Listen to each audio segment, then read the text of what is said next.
يا ويلي ويلاه على اللي صار لي يا جماعة. هل جربت يوم إن زيارة عادية تقلب حياتكم رأسا على عقب؟ اسمعوا قصتي، قصة حقيقية، مرة تقشعر لها الأبدان. أنا حنين، مطلقة، عايشة لحالي، ورحت أزور صديقتي مريم، السودانية الطيبة قلبها، وزوجها الأستاذ عاشور يشتغل معنا في التعليم هنا بالسعودية. ظنيتها زيارة عادية، بس ما كنت أدري إنها لو بيكون بداية سقوطي. مريم فرحت فيني موت، قالت لازم تتغدين عندنا، وأنا وافقت من العشرة والمحبة. لكن الشيطان كان شاطر، وكان عين عاشور زئيغه. لما مريم دخلت المطبخ تجهز الغداء، خلتنا لحالنا في الصالة. وهنا بدت النوايا تبان. نظرات عاشور كانت غريبة، يفحصني من فوق لتحت، خلاني أرتبك وأتعرق. وفجأة قال لي كلام جمد دمي: يا حنين، ما شاء الله تبارك الرحمن، شو هالزين، هالخير اللي شايلته معك. انصدمت، قلت له: شو تقصد يا أستاذ عاشور؟ رد بكل وقاحة: أقصد إنك مثل الأرض الخصبة المليانة خيرات، وأنا فلاح محروم. مريم زوجتي طيبة بس أرضها جفة، ما فيها الثمر اليانع اللي عندك. يا جماعة، دارت بي الدنيا، كيف يتجرأ يقارن بيني وبين صديقتي بهالطريقة الرخيصة؟ حاولت أغير الموضوع، لكنه ما سكت. استمر يكيل الكلام المعسول المسموم، يتكلم عن الفاكهة الصيفية اللي تبرد على قلبي، وهو يلمح على جسمي بطريقة خلتني أتمنى الأرض تنشق وتبلعني. والأخطر، بديت أحس بشعور غريب، شعور رضا إن فيه أحد لسه يشوفني جذابة ومرغوبة بعد الطلاق والوحدة اللي كانت تقتلني. وهنا دخل الشيطان من هالم دخل. في السيارة وهو يوصلني، صار الكلام أجرأ. قال: أنا تعبت من الروتين والملل، أبي أذوق طعم الحياة من جديد، وأنت فتنة تمشي على الأرض.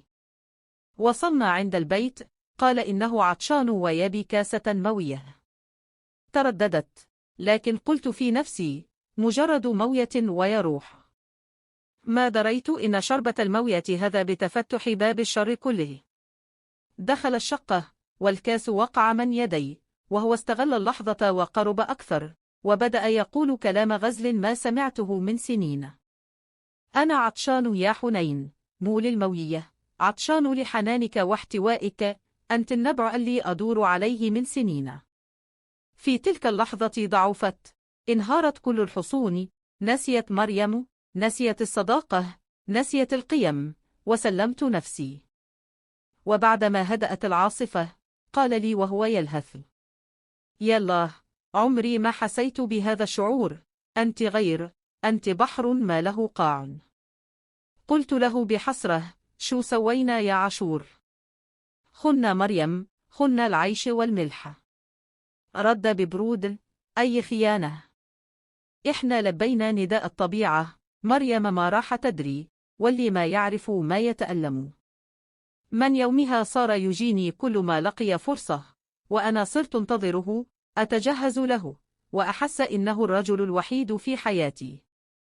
صارت العلاقة مثل المخدر، ندري إنها دمار لكن ما نقدر نبطلها. ومريم المسكينة تتصل وتسأل عني وتعزمني، وأنا أتهرب منها، ما أقدر أشوف عيني بعينها، أحس إني سارقة سعادتها واستقرارها. والحين أنا هنا أكتب لكم قصتي، كل ندم وحسرة، خسرت صديقتي، خسرت نفسي، وصرت عشيقة في الظل لرجل متزوج. الفاكهة المحرمة مهما كانت حلوة في البداية، نهايتها علقم ومرارة. نجمة نجمة يا جماعة، لا تغركم الكلمات المعسولة، ولا تبيعوا ضميركم ومبادئكم للحظة ضعف، لأن الندم ما ينفع بعدما يطيح الفأس بالرأس. نجمة نجمة. والله يستر علينا وعلى الجميع. إذا استفدتوا من القصة، لا تنسوا تضغطوا زر الاشتراك في القناة، وفعلوا الجرس عشين توصلكم كل القصص الحقيقية الجديدة. وأنتم يا أحلى جمهور اشتركوا في القناة مرة ثانية، دعمكم هو اللي يخلينا نستمر نحكي لكم. شكرا لكم، والسلام عليكم ورحمة الله.